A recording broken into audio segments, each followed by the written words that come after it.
Assalamu alaikum wa rahmatullahi wa barakatuh. Banange banna people power ba nanchuka chuka abawangalira mu Abu Dhabi.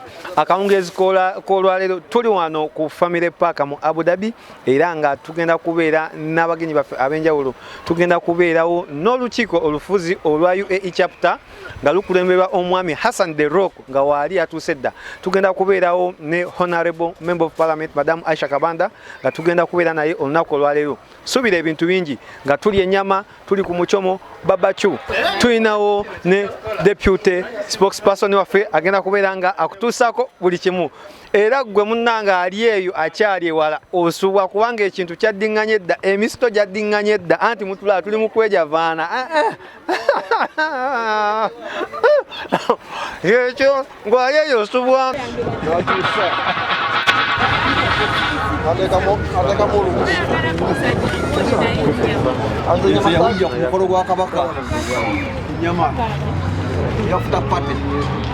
Essaawa zino tuli wano mu kibuga ekya Abu Dhabi nga abakulembeze aba UAE chapter bazze wano mu Abu Dhabi okusinkana obukulembeze obwa Abu Dhabi.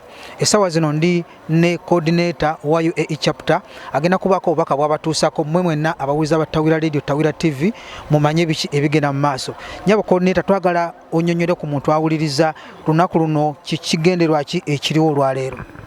Olunaku lwaleero ekigenderwa ekirofuna nga okimanyi nti nno mu UAE tulina Emirates 7, so buli Emirate erina obukulembeze obugitwala era nga buli wansi wa UAE chapter. So olunaku lwaleero twasazeewo ng'akakiiko akatwala UAE chapter okulaba nti ate tujja mu Emirate ya Abu Dhabi okusinkana abakulembeze ababatwala abatambuza emirimu mu kitundu ekyo.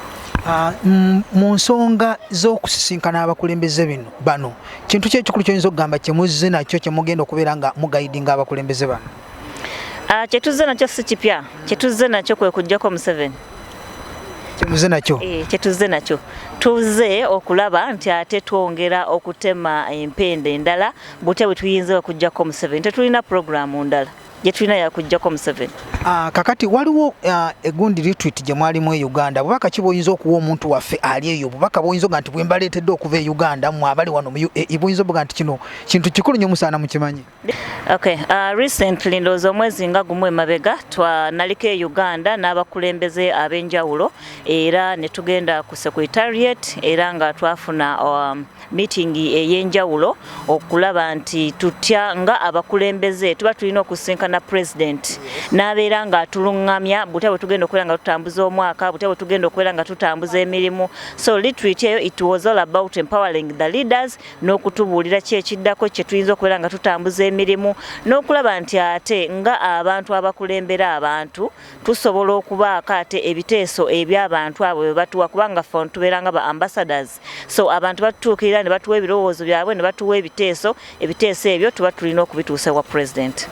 Kati nga UAE chapter njagala nga tumaliriza activities ki omuntu aliyo zayinza okubeera nga yeetegekereza yinza okuba oba mu Emirate oba UAE yonna okutwalira wamu? Ekibuuzo ekyo kirungi nnyo era nkyeyanzizza nnyo nga ffenna mu Emirate we tukimanya abantu bazze nnyo nga bambuuza lwaki tetwekalakaasa naye ffenna tumanya amateeka agali wano.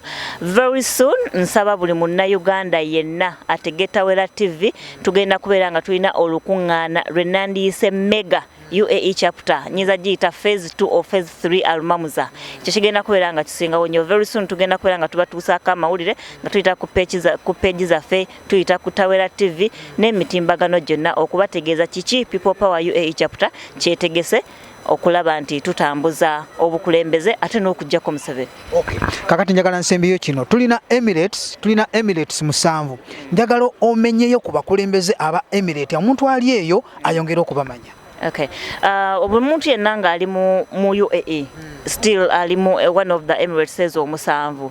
So tulina abakulembeze mu Dubai, tulina abakulembeze mu Abu Dhabi, tulina abakulembeze mu Sharjah, tulina abakulembeze mu Ajman, tulina abakulembeze mu Emirates ez'enjawulo. Nja kusaba buli munnayuganda yenna ali mu UAE abeere nga agoberera nnyo page ya People Power UAE chapter. Era nga omuntu yenna bw'aba alina ekintu kye yeetaaze tulina abakulembeze abatuufu. tulina abakulembeze abalondebwa, tulina abakulembeze abakola ebyo NUP ne People Power biki byegoberera okukola okonna kwe kugatta abantu. ekyo kyennyini kyekinyusi tukola kyekinyusi kyetuliko era nga ku nsonga eyo yennyini nga People Power UAE tulinayo ng'ennaku z'omwezi 26 guno omwezi ogwa March tujja kubeera nga tukuŋŋaanira ku expo ate okulaba nti tuggusa ensonga Rabadaba style.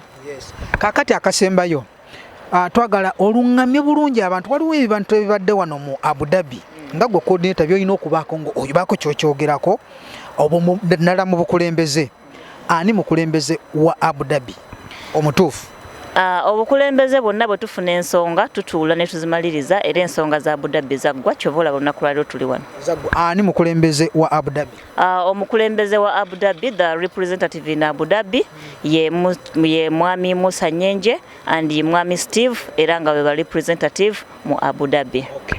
Kale tugenda kubeera nga tukomaawo oye mukyala Patricia Mugisha ye coordinator wa UAE era nga yatwala UAE yonna mu bigambo bya People Power. Twagala okwebaza nnyabo olw'obukulembeze n'ensonga zonna n'okujja okukyalira Abu Dhabi era n'abakulembeze bonna nga bwe basobodde okubeera nga bakwaniza olunaku luno olwaleero. Tugenda kubeera nga tutulabako ne abakulembeze ba Emirates endala tubabuuzeeko nabo babeere nga batuusa obubaka bwabwe eri eyo bonna gye bali mu Emirates ez'enjawulo. Tawira Radio, Tawira TV mubeereeko byonna tugenda kubeera nga tubibatuusaako bulungi nnyo. Assalamu alaikum warahmatullahi wabarakatuhu. Mbalamusiza mwenna abatulaba ku Tawira TV era n'abatulaba ku Tawira Radio. Amanya n'eddoboozi bampita Hassan the Rocks nga yenze chairman wa NUP stroke People Power UAE chapter era nga nze CEO wa Mpombo African Restaurant edeira Dubai. Tusanyuse nnyo nakulwaleero okuba nti nga executive UAE chapter n'abakulembeze abalala ab'enjawulo twakyaliddeko abakulembeze b'obukulembeze bwa Abu Dhabi era nga Abu Dhabi ekulemberwa representative waffe ayitibwa Musa Nyenje.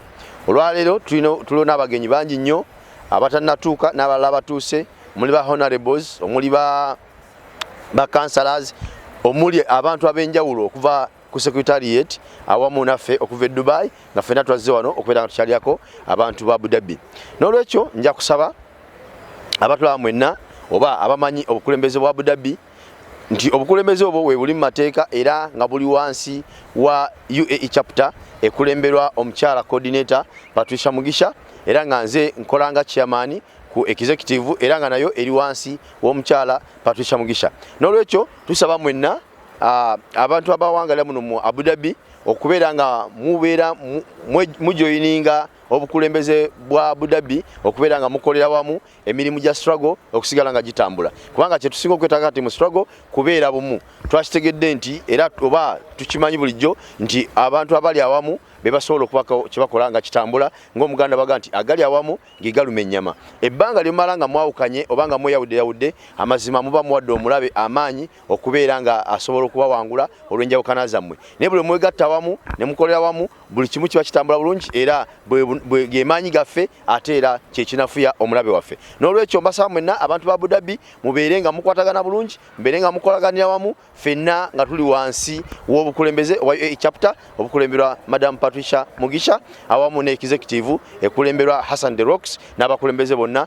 Mwebale nnyo mwebale ddala okundaba mwebale nnyo okutuuliza Mukama Katonda abatukumire. Assalamu alaikum warahmatullahi wabarakatuh. Amanya ndi Martin Kigundu nga ndi Munnayuganda wangalya mu UAE nga ndi mukulembeze ku kibiina kya People Power NUP UAE chapter nga nkolanga team leader owaba representatives aba Emirates zonna omusanvu. Olunaku lwaleero tuli wano mu Abu Dhabi mu Emirates emu kuza UAE ng'ekituleeseewo okugezaako okulaba nga tunoonya obumu bakulembeze bannaffe n'abantu aba bulijjo okwongera amaanyi mu buweereza bwaffe na buli kimu okulaba nga tununa eggwanga lyaffe Uganda tuleze ebyasoba. Tulinawo ku bagenyi ab'enjawulo olunaku olwaleero abavudde Uganda n'abavudde mu Emirates endala ez'enjawulo ku bukiiko obw'enjawulo mu Emirates level n'obukiiko obw'owansi n'abantu ab'enjawulo. Tulinawo enteekateeka ze batutegekedde. Nze nno ndi mugenyi wano nange nakyaziddwa naye nga ebintu mubiraba byonna ebiri wano enteekateeka nnungi nnyo.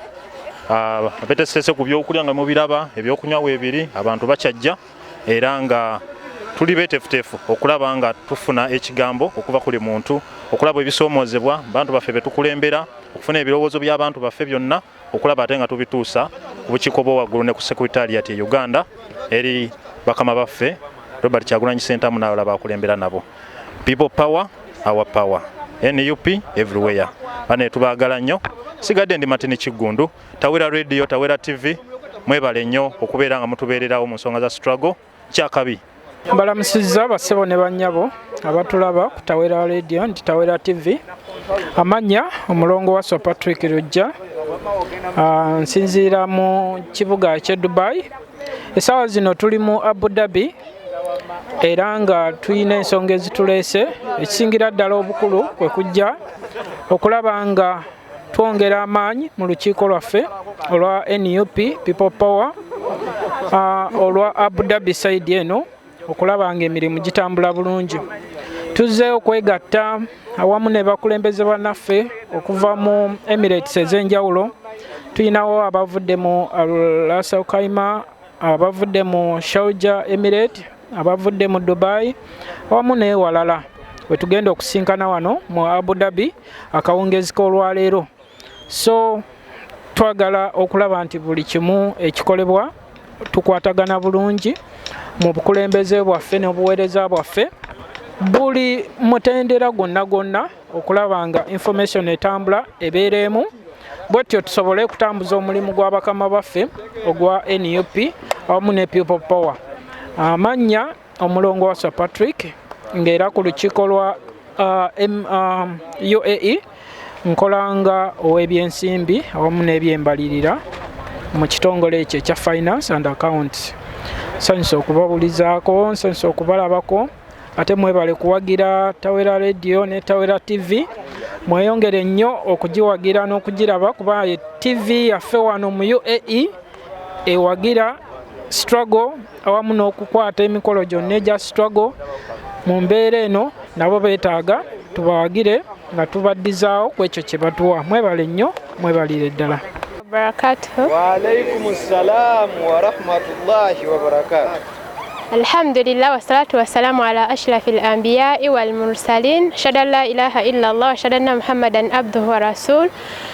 أعوذ بالله من الشيطان الرجيم بسم الله الرحمن الرحيم الحمد لله رب العالمين الرحمن الرحيم مالك يوم الدين إياك نعبد وإياك نستعين اهدنا الصراط المستقيم صراط الذين أنعمت عليهم غير المغضوب عليهم ولا الضالين آمين. اللهم لا سهل إلا ما جعلته سهلا وأنت تجعل الحزن إذا شئت سهلا ربي اشرح لي صدري ويسر لي أمري اللهم آمين جزاك الله خير. Tweyanziza nnyo Madamu Ratisha. Okay. Amanya gange nze Nandinyi Ratisha nga nze secretary wa Abu Dhabi. Yeah, ndi musanyufu nnyo actually okubeera nga nze omu ku baweereza like mu struggle eno era nga nsaba Allah ekifo kye bampa akingondeze si kyangu naye teri buyinza butava eri Katonda. Allahumma amina. Nsaba Allah nsaasire, nsaba Allah nsaasire mpa obuweereza obugenda okunnyingiza ejjana kubanga mmanyi obukulembeze bwange bwendiko bugenda kumbuuzibwako. Nsaba Allah tusaasire atuwanguze era kye tuluubirirwa cause mmanyi mu struggle mulimu abantu bangi nga beetwala nti bali mu struggle. We have same goal but with different intentions. Byawukana musobola obeera nga mwenna goal gye mwagala yeemu naye nga abantu intentions zaabwe zaawukana naye like kenyinza basibirira omubaka sallallahu alaihi wasallam yatugamba innamal a'mal binniyat, every action is judged by its intention, so purify your intentions before you do anything. That's what I can say. Jazakallahu khaira. Amen. People power, our power. Kati nno obugalo bonna oba n'okusiima kugenda ewa mukulu Musa kubanga Madamu Ratisha gye gimu ku migi gy'emito ku baana be yasportinga n'alaba nga basobola okukola ki kubeera nga baweereza. Omukyalo yawangaalira wala ya Island era nga mukyala muvuzi wa zino emmotoka ze bayita Fast and Furious, so mu kunyoola ekkoona tewali amuwunyamu. Nabadde nsabye tuyimbe eki nawe bagundye mu verse emu oluyimba lwa people power tufune vibe nga n'ensonga eri bweddiŋŋana mbalengera emisito ginaatera okujja naye tuwe bagumu. Tutandike n'oluyimba lwaffe olutalo nga luwedde tuliyamba lengule olutalo nga luwedde tulivimba people power our power mwetuulire baganda bange. Nga bwe nabategeezezza tulina abagenyi ab'enjawulo okuva mu UAE yonna naye ng'okusookera ddala tusuubira omugenyi waffe madamu Hajjat Aisha Kabanda honorable essaawa yonna atuuka. Tulinawo madamu coordinator Patricia mumumanyi bulungi nnyo omukyala atanyigirwa mu ttooke. Tulinawo mukadde waffe atwala UAE chapter Mr. Hassan the Rock nga musajja atwala Luwombo restaurant e Dubai atamumanyi gwe simanyi olaiko oba oli ku visit visa naye nga musajja w'amaanyi nnyo ate nga n'owa visit amumanyi. Tulinawo vice we mukulu Kennedy Rubega waali sewimuka okuba omubala our power people power. Tulinawo mukulu Waswa Patrick oyo nno nga wa byansimbi our power people power. Tulinawo mukulu Kigundu Martin oyo team leader mukadde wange kuba omubala our power people power everywhere. Tulinawo omukulu nga representative wa Abu Dhabi mukulu George Okidi our power. Teekamu amaanyi gwakyazizza abantu. Tulinawo madamu Azam okuva e Sharjah our power people power everywhere. Tulinawo madamu Hawa bannalina abagenyi bangi nnyo nyinza okuba nga asoogedde erinnya naye tekitegeeza nti nno mbasikulayo nti oba toliiwo naye olwakadde munzikirize mpozi ku buuyi buno mukadde wange we bali abattawira abo mbayita bakalirugambo kubanga buliko akagiza akakoze etya babeerawo essaawa yonna.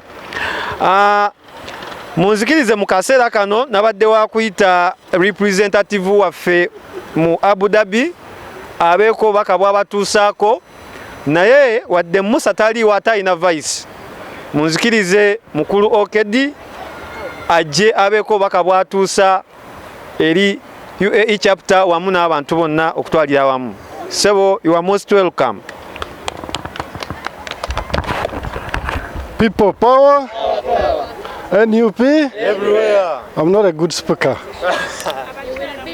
but I am so happy and extremely happy to welcome you in Abu Dhabi today, my executive and all the visitors who are going to be present in this place. I don't have much to say, but I believe everyone who are here, you are most welcome. Feel at home, we have everything. We are here for the struggle purpose. And we are ready to do anything to make it happen.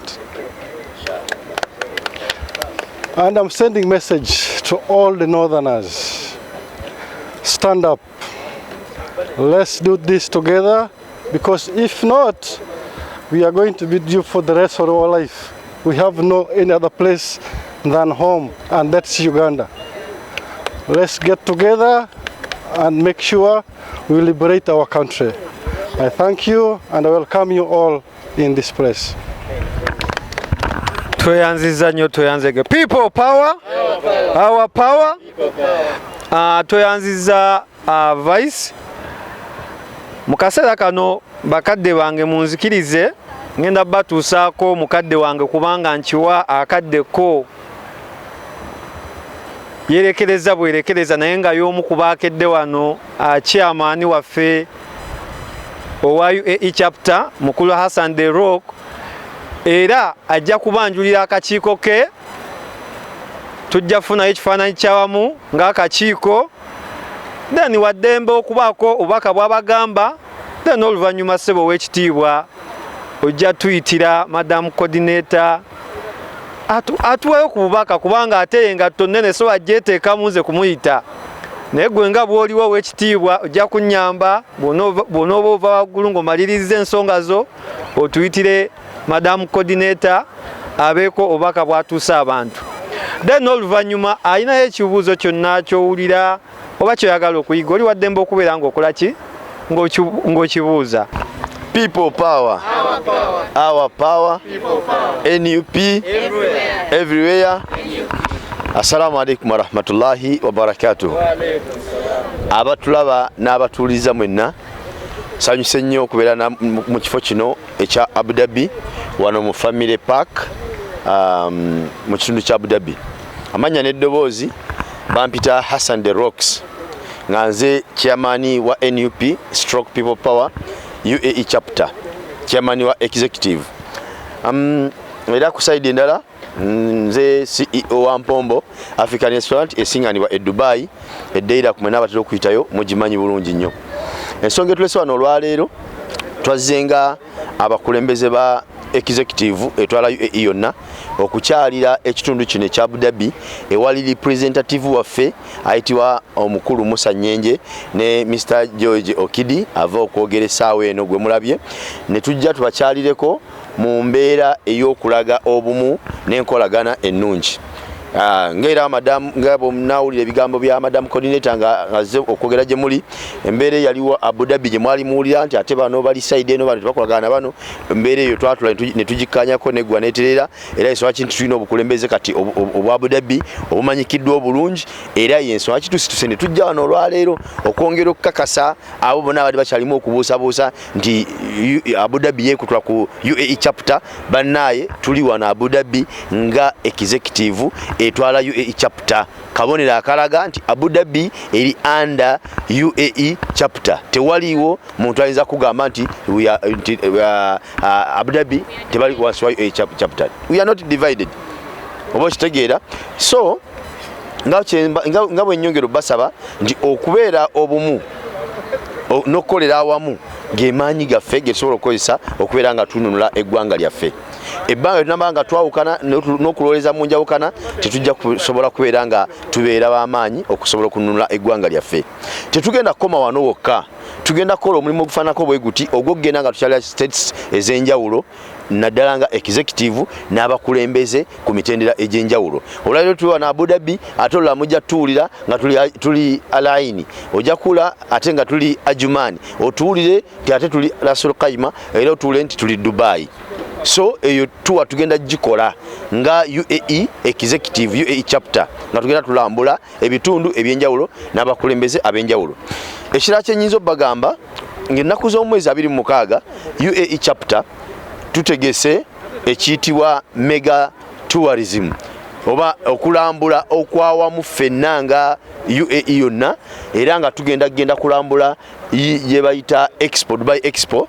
Buli omu gy'amanyi obulungi abagendayo n'abatannagendayo tusaba mwenna mutweyungeko okuva mu states zonna eza UAE tubeere nga tugendayo ng'ennaku z'omwezi 26 tulambule tugende ku pavilion yaffe eya Uganda tubeere nga tuggusa ensonga n'okulaga amaanyi nti ddala eno Robert Kyagulanyi Ssentamu yafugayo oba okitegeera ng'era abantu bangi People power. Our power. Our power. People power.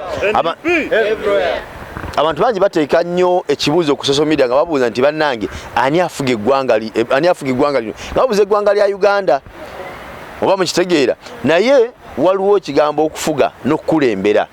Omukulembeze wa Uganda bamuyita Robert Kyagulanyi Ssentamu ate omufuzi afuga abantu kufuga kiba kufuga bumbula oba kitegeera omufuzi ye buli omu amumanyi nebe tuba tetumwogedde kubanga n'okumwogerako kinenge gye kitukosaamu abamu tetwagala kuyisa linnya eryo mu kamwa olw'ebizibu n'obuzibu bwe tufunye mu linnya eryo. So n'olwekyo mbakoola mwenna mujje ng'ennaku z'omwezi 26 tubeerewo mu bungi mu Expo 2020 nga bweyitibwa okusobola okuggusa ensonga yaffe n'okulaga ensi kiki wawe tuyimiridde kunga Uganda kunga Abu Dhabi kunga Dubai kunga Ajumani kunga Alaini kunga 26 mwena tusinkaneyo tukunge mwebale nnyo mwebalire ddala nga nva waggulu ngenda kuba nga mbabula ku bakulembeze abamu be natambudde nabo aba executive era nga nyina omwami akolanga vice wange oba vice chairman wa UAE chapter omukulu Lubega Kenneth sebo mbadde nkusabaositukeko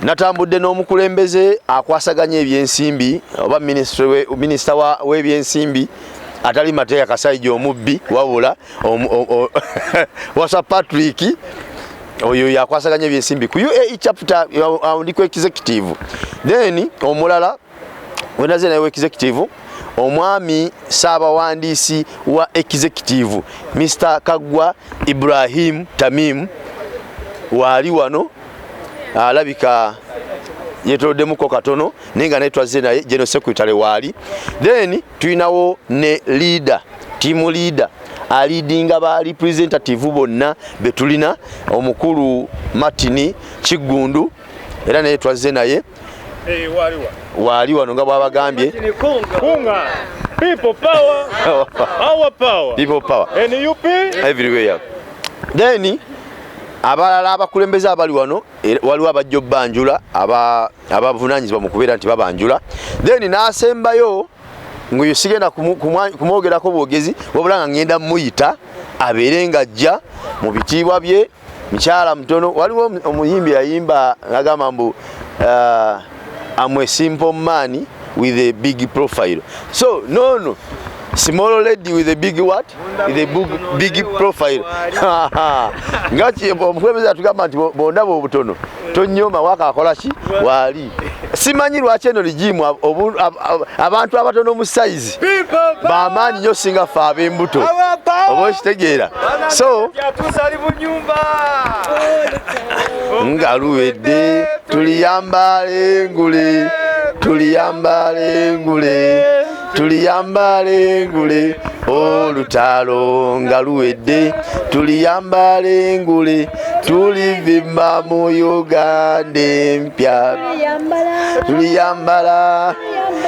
tuliyambala engule zimasa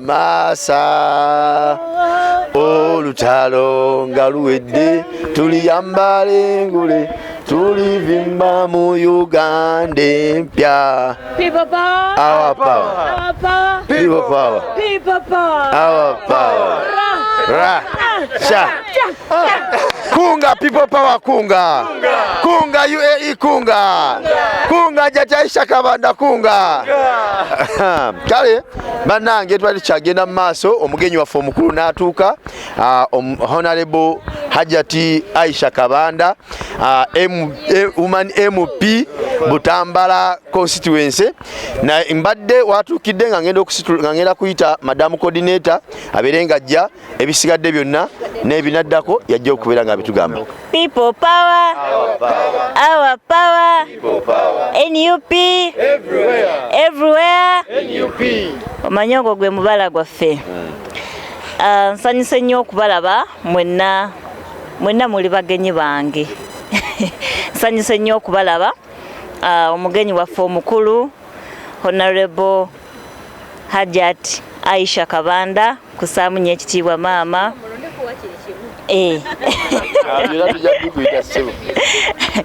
tusanyuse okukulaba wano olunaku lwa leero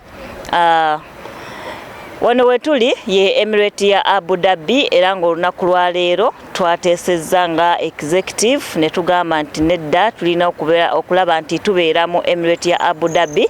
UAE etwalibwa Emirates 7 era nga buli Emirate waliyo ba representative baayo oba abakulembeze baayo abatambuza emirimu. Ffe mu UAE tetulina bwannakyemalira abantu tubawa obuvunaanyizibwa ne batambuza people power netuukira ddala ku ground. Olunaku lwa leero tuli batono nnyo naye ate tuli bangi nnyo olw'ensonga nti buli muntu ali wano akiikiridde munna Uganda ali mu UAE. n'olwekyo tuli bangi nnyo naye nga bano be bamu ku abo abakulembeze abasobodde okulaba nti ate babeerawo olunaku lwa leero.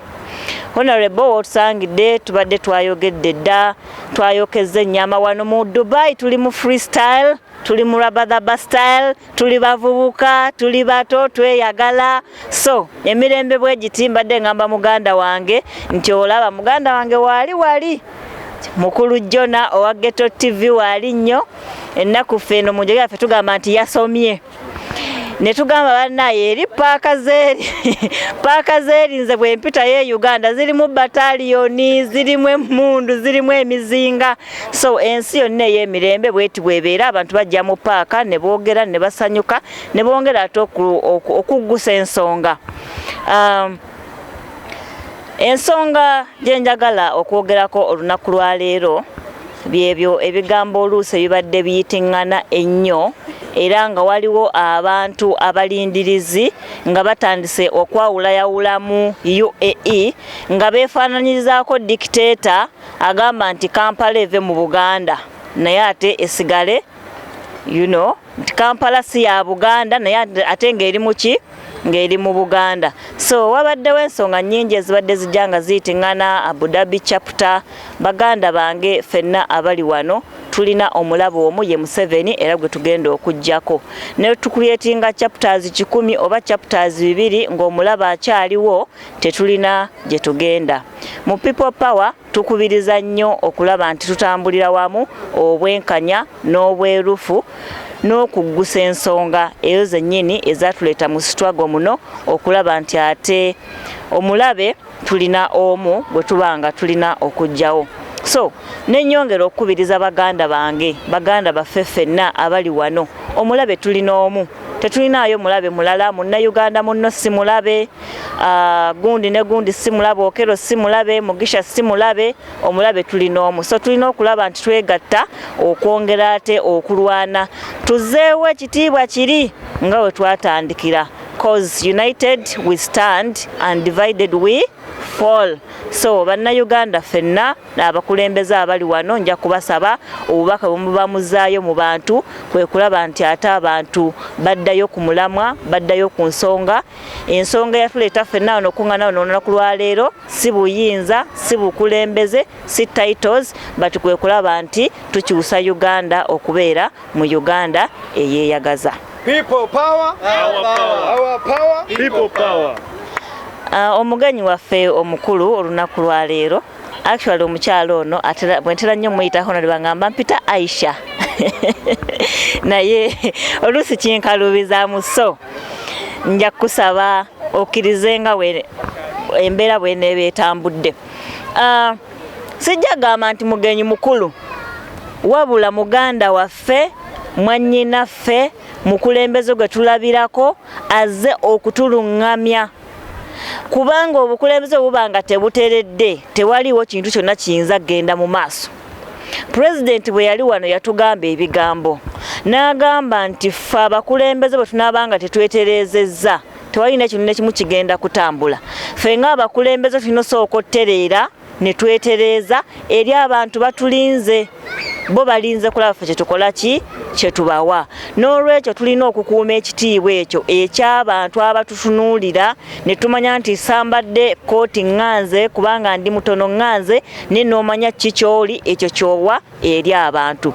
So omukyala Aisha olunaku lwa leero azze wano okubeera ng'ate atuluŋŋamya ayongera okwogerako naffe okutuzzaamu amaanyi kubanga ffenna tulina challenges ng'obukulembeze era kyenzikiza nti naye alina challenges zayitamu ng'omukulembeze naye ate bwe obeera omukulembeze olina okubaako abantu abo bwe weebuuzaako n'otawaba. So olunaku lwa leero omukyala Aisha okulaba nti ali wano olunaku lwa leero. Omukyala ono alina ebitiibwa bingi naye yagambye tumuyiteko ekitiibwa kimu. Aisha Kabanda. Okay. Aisha Kabanda omukyalo ono yalondebwa president ku kakiiko ak'enjawulo okulaba nti akwasaganya ensonga za diaspora. Byonna biba tebigenze bulungi omukyalo ono yabikwasaganya. So omukyala Aisha oli mu kifo kituufu oli mu budde obutuufu mu mbeera entuufu. Omanyi Bayibuli egamba nti buli kintu kirina ebiro n'ebiseera. Nze nzikiriza nti emyaka gyonna tubadde nga tujja tutambula Abu Dhabi, bino byebiro n'ebiseera okulaba nti tukolera abantu, tuweereza abantu, tusobole okukyusa Uganda. Abu Dhabi kunga, kunga, Dubai kunga, kunga, Alaini kunga, kunga. Yeah, yeah. Aisha, nja kusaba okwanjulira abakulembeze abasobodde okubeerawo wano olunaku lwa leero, era nga wano mu UAE nga bwe nagaye tuli Emirates 7, buli Emirate bwe batonda mu bukulembeze twagiwa abantu ate era abagikulembera, kubanga tetusobola kubeera buli wantu wonna. Nze kyensobola okukola ono tasobola kikola, nkyasobola okukola nange sisobola kikola, so bwe tujoininga amaanyi ago tusobola okuggusa ensonga. Tulina akakiiko aka UAE Executive, ako nno nga ke kakiiko nange kennyini ate akantwala, ke kakiiko akannuŋŋamya, nange ke kakiiko akantuuza ne kagamba coordinator, awo tokoze bulungi ne tutambuza emirimu. Akakiiko ako kakulemberwa omwami Hassan Segawa mu Butambala, The Rocks. People power, our power, our power, people power. Mwami oyo mwami muna business wano, era nga alina business erisiza bannayuganda, ewadde bannayuganda emirimu, ate ne bannayuganda abalala ne balabirako nabo ne bakola business ne bava mu kukozesebwa, era nga eriddeira bagiyita Mpombo Restaurant. Omwami nnoyo amyukibwa mukulu Rubega Kenti. Omwami ono era nga awangalira mu Emirate ye Sharjah. People power, our power, our power, people power. Njamwanjula omwami ono Kayunga ewanakwedde. Omwami oyo era nga naye awangalira mu Sharjah, akola emirimu ejja spare emmotoka yonna yagisoma n'agijja eno n'agiteeka wansi. Era obanga olina honorable ndowooza tujja kulaba omwami oyo, sobole okulaba nti oddayo n'emmotoka. Era ku kakiiko kennyini ako kuliko spokesperson, tulina Joel Ssenyonyi waffe wano, oyo nno yatulabikira mu mawulire n'alongoosa ensonga mwami wa nnyama z'abanga atukonjeddeko, naye ng'olunaku lwa leero ali Uganda, wabula era ng'alina omumyuka we Waiswa Mufumbira, naye ng'ono wa wano tumuyita Mukulu Siraj. People power, our power, our power, people power. Alamba Butambala, ajatyawo. Banaye ndi safe. Ku kakiiko kennyini kuliko obukulembeze obutwala abakyala, kubanga abakyala bankizo nnyo naddala mu Uganda eno, ate era nga tukkiririza mu mulembe abakyala okubeera nga bakulembera eggwanga era nga bannakazadde b'eggwanga, wabula nga tebasobodde kubeerawo. Ku kakiiko ako tulinako Ssaabawandiisi waffe, oba oyo gwe tuyita SG Lubongo ya weno Lubongo ya weno era ngono yese kuyitare our power, people power, abawandiise dobozi libawansi. Omwami oyo amannya ge ye mwami Kagwa Ibrahim Tamim, era nga omwami oyo alina kakiiko akamateeka era nga mwami munnamateeka wano mu UAE. Awo nno ajja kwogerayo. Awo nno ne tugenda ate era ku bukulembeze obwa Emirate nga tulina aba Emirate representative, nja kusookera ddala ne mu Emirate eno yennyini gye tulimu olunaku lwa leero. Tulina mwami George Okedi, ono nga representative wano mu Abu Dhabi. Omwami ono Our power, NUP everywhere. Omwami ono Aisha nja kumwogerako era mu treasuringa nnyo mu bukulembeze buno bwe bampa nti omuyaga gwonna nga weeguli gwe twayitamu, omwami ono at least yasigalayo ng'emmunyenye ate kwe twasobola okutandikira okuddamu okuzimba buto Emirate eno. Steve. Okidi George Steve. His name is George Steve Okidi. So George, we really do treasure you and we don't take your leadership for granted. Thank you for standing firm. Oyo kuliko omwami Musa, tera muyita Musa, omukulembeze wange antwala Musa. Omukulembeze ono bwembeera wano mu Abu Dhabi mbeera wansi we era nga ye mukulu Musa Nyenje. People power, our power. Our power, people power. Madden sabayo kagambo kamu kokka gabubiri. Ye mukama. Banange neyanziza nnyo bakyazaako naye kano kankayise oba naye mwannyinaze ajati nsaba okutuusa obubaka buno nti we twafiirwa maama waffe abantu bano batukumaakuma era kyensuubira nti kiri mu likodi zo nti okutukumaakuma kwaffe kwatuuka bulungi. So bane mwebale nnyo, mwebalire ddala olw'okuba nti mwawulira omulango ogwo ne mumbeererawo. Nze kakimanyi. So tweyanza nnyo bannange, mwebale nnyo, mwebalire ddala. Ye mukulu Musa Nyenje. Omwami ono ye Waswa Patrick era nga mu butuufu atukwatidde bulungi nnyo ssente era Aisha ababanja n'abasaba ssente za UAE nze ndaba numbers naye hard cash. Omwami ono mu butuufu atambuza bulungi nnyo omulimu okuva bateekawo obukulembeze bwa coordinators, okuva bateekawo obukulembeze mu chapters, okuviira ddala mu biseera bya campaign. Tukolera wamu ne diaspora team leader waffe Mwami Haman ne financial team yonna eya diaspora. Omwami ono alipotinga bulungi. People power, our power. Our power, people power. Tulina abakulembeze ba Dubai Emirates tebasobodde kubeera nga babeerawo naye nsuubira baweereza abamyuka. Simanyi oba waali wano mbadde nga mulengerako naye nga mu Dubai tulinayo obukulembeze obukulemberwa mukulu Muhammad Matovu ne mukulu Idris Kibirige Junior Nsitegulwa. Abo nno be bakulembera Dubai. Ate mu Alain ne tubeerawo n'abakulembeze abakulembera nga omwami bamuyita Kalule. Mwami Kalule yakulembera Alain wamu ne mwami Ronald Nsimbi. Tebasobodde kubeerawo olw'emirimu kubanga bwe twogera Emirates ezo mu butuufu bali wala kiringa kuvalira nojje Kampala ate n'emirimu gyaffe najjo gitukwata ebiseera ebisinga. Mu Emirates ye Sharjah omwami ono essaawa yonna entebe yagenda givaamu kubanga twamusumusizza ne tumuwa obwa vice chairperson ku executive but as of now era yakyakolanga Sharjah representative mukulu Rubega Kenti era nga akulembera ne mwami Ali Kaka. Abo nno nga be bakulembeze abomu Emirates ezo. Ne mu Rasalo Kaima nayo tulinayo representative waffe ye mukulu Mugisha ate era nga tulinayo akulembera abakyala mukyala Karo. Wabula waliwo omukyala gwe sandisembezaayo mu luzungu tugamba last but not least. Kabadde kakodya omukyala ono mwagala nnyo.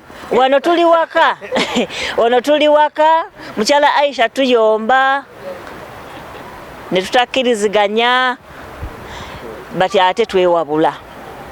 Omukyala ono olunaku lwe bannonda lwe balangirira erinnya lyange ti Mugisha Patricia ye coordinator wa UAE nengamba babagamba mulala obayenze ne male ennaku 3 nga sirya sinywa nga nebuuza bwengenda nga sikkiriza nga nebuuza bwengenda okubeera nga ntambuza UAE.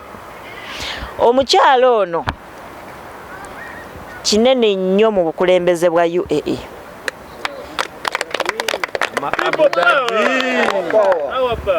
Omwami ono amuddiridde mukulu Timothy bwekuba nga twali tugenda mu lutalo twatuula abantu 4 nze omukyala ono omwami ono n'omwami Keya ne tulaba butya bwe tugenda okutambuza naye abantu bano olwedde bali mu community y'Abannayuganda nze nali sile queen ebiseera ebyo ngenda ku mulimu nemba ku mulimu nenzire ewaka nenninnya ennyonyi nengenda e Uganda ebya bannayuganda saagala kumanya sente zange bakola ki bampa naye abantu bano mu butuufu banzimba ate bayongera kinene nnyo mu bukulembeze up to now tukyatambulira wamu okulaba nti ate tuggusa ensonga ezo ezatugatta.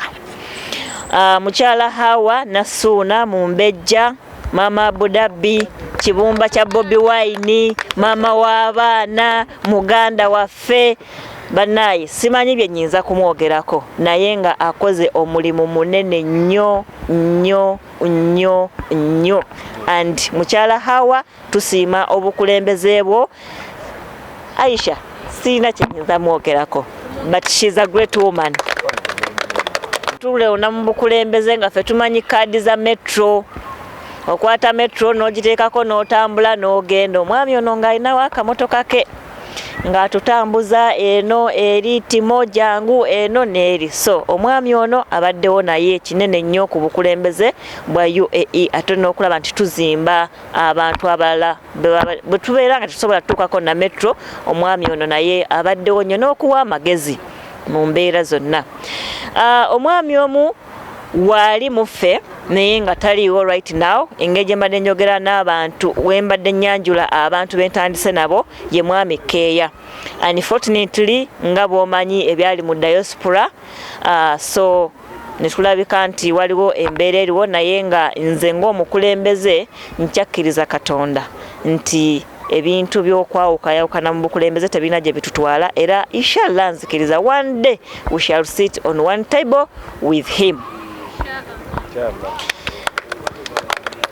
Bannaye bwentandika okwogera ku people power nyinza obutamala naye Aisha ndi musanyufu nnyo olw'okuba nti oli wano olunaku lwa leero. Abantu abali wano bonna bakulembeze ate bwe twalonda abakulembeze mu Emirates ate era nabo ne balonda abantu be bakulembera nabo. So singa tuwa buli omu buli representative omukisa ajja kubeera ate ng'ayanjula abakulembeze bakulembera nabo. Tulina mukyala Zamani oyo n'atambuza emirimu gy'omushawuja ali mabegaawo. Tulina omukyalo ono Hajati Omutennyo ye sekuyitale waffe bangambye avuga Ferrari aweta amakoona. Ono nno sekuyitale mu Abu Dhabi kakiiko akatambuza Abu Dhabi omukyalo ono atoola salaamu sisobola kugiddamu. Nja kusaba otutolereko salaamu.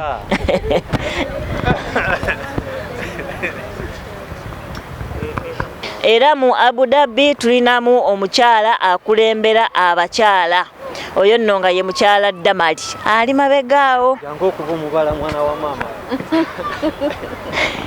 People power yamanyi y'omugunda. Power. Ekifuba kiwulidde. Omunsonyi w'abakyala balaba mwaka enjawulo. Ekifuba kiwulira ajati. Nina ebintu bingi bye nayigira ku mukyala Aisha. Namuyigako obukakkamu. Ekyo mukyala Aisha kye nakuyigako. Mukyala mukakkamu nnyo era olwo wentuuka ne ngamba Mukama Patricia nange mpa obukakkamu nzikakkane nga Aisha. Weebale kubeera mukyala mukakkamu.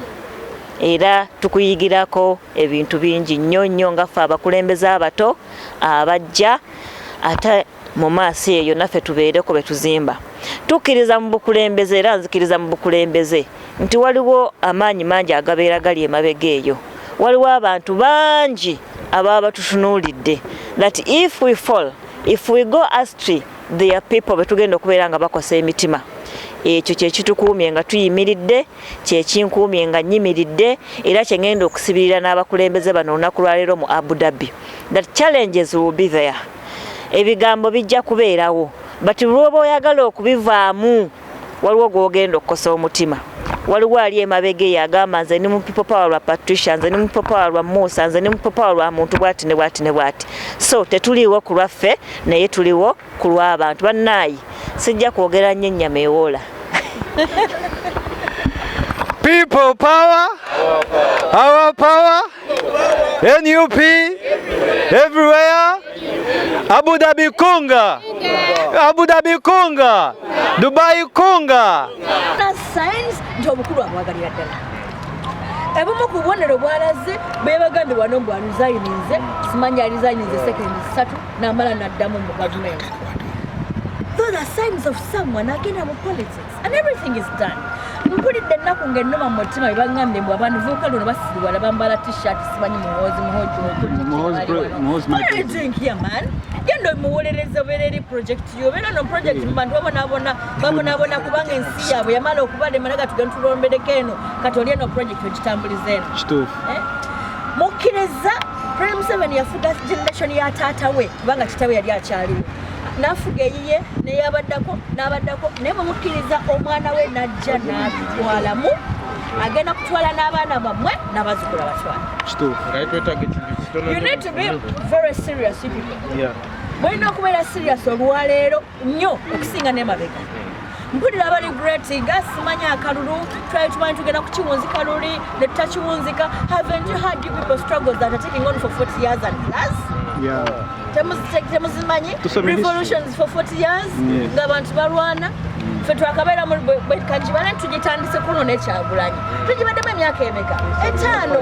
Okitegeera kakati tossa mukono 3 nti mutandise okuwanguludde bukyali birimu obugiki birimu okufa ene mbuleyo abakoowa nga bakoowa nti kubanga bwe nali mu kubona nze bandekerera tebanfaako banange birimu obugiki. I want to tell you nze abantu bagamba mulumbe bwe tuba tulumba omanye nti ne bwe banaaba nga tulwana nga tekyali bangoberera nzija kusigala nga nkola ki ng'onumba.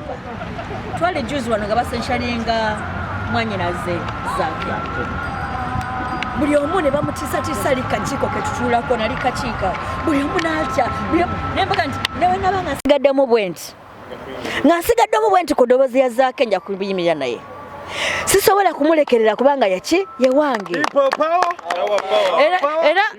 era mwalaba mu parliament kumwe wabigoberera songa mwabigoberera nga ndeese minority report nalowooza ogenda okutuukawo ku speed gye bali batambuzamu ekintu nga sifunye pressures nti satisa butasoma minority report eyo n'okugitandika waliwaga nti ogitandika summarizing nega no I won't summarize it kuba mwanyi summarizing ebituufu tebijja kukola ki tebijja kuvaayo ndeeta bigambo ebyo kubagamba ki nti ne president Kyagulanyi yatugamba nti bw'obanga olwanirira mazima be ready okusigala obuki obwomu naye kkiriza bakuwerekere this journey so that you don't go alone mpaka lw'onootuuka wali nga tekyali akugoberera. Abu Dhabi team, UAE team, are you ready to move on? Ne wona wange osigadde omu oli mwetefutefu buli omwefutefu tegamba nti ndi mwetefutefu oli muli betefutefu tulumbe kati temuddamu kwekwasa mpulira beekwasa ababaka ba palamenti munnumya omutima.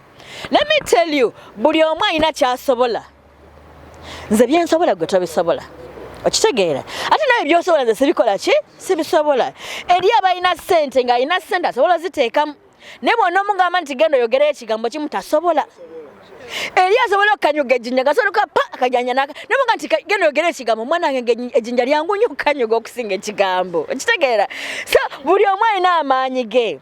People are playing different roles so mubanga olina bano bootalaba toganja ate nga bano busibalaba nagambye kwogera bitono njogedde bingi ekisembayo mulekeraawo okwesosola on the basis of tribe. We need everybody. Mpulira abantu bagenda basiriwala eyo nga bagenda bakuba secretary general wange nga bamukubira ku tribe.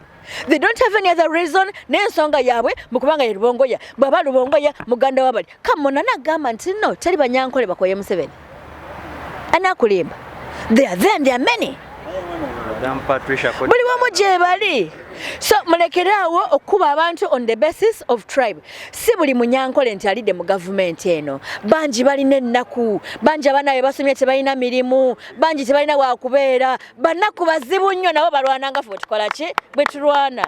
Let us recruit them. Ekirala sayidi gye tuvuganye eri egezaako nnyo okweyambisa amaanyi gaffe gafuula obunafu.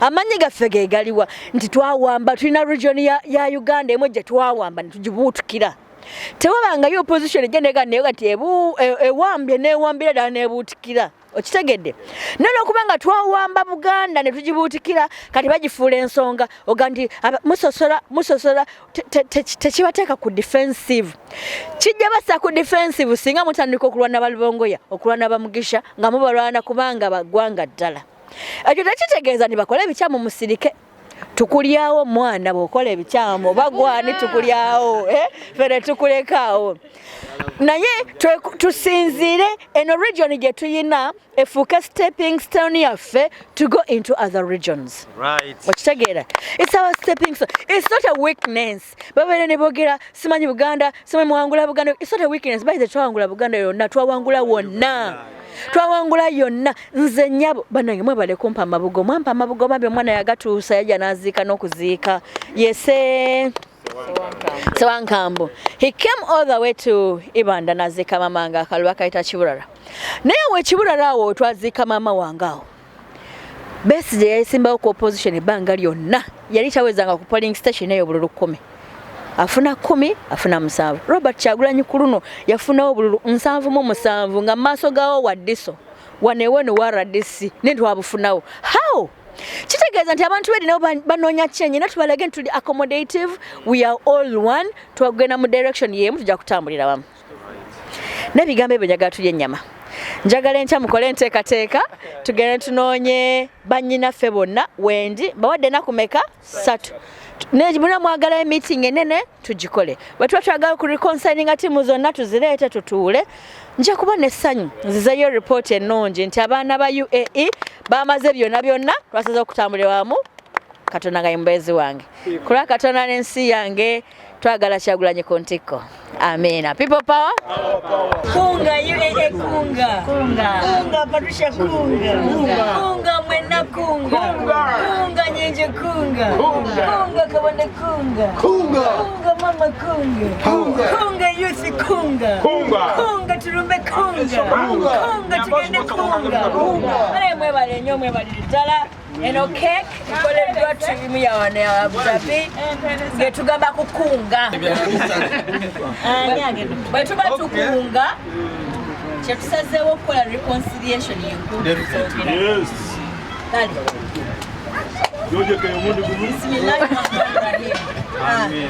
mwana abalanze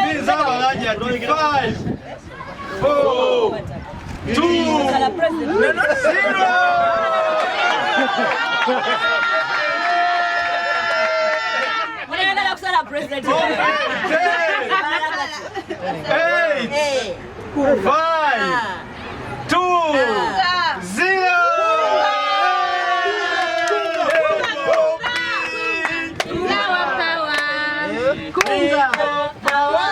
Izawa moto.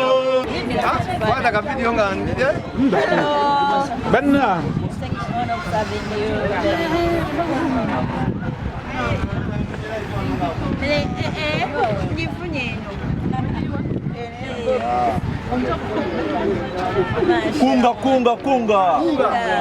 Kunga. Mane cameraman benda kuzobalya. Kamukwate. People power.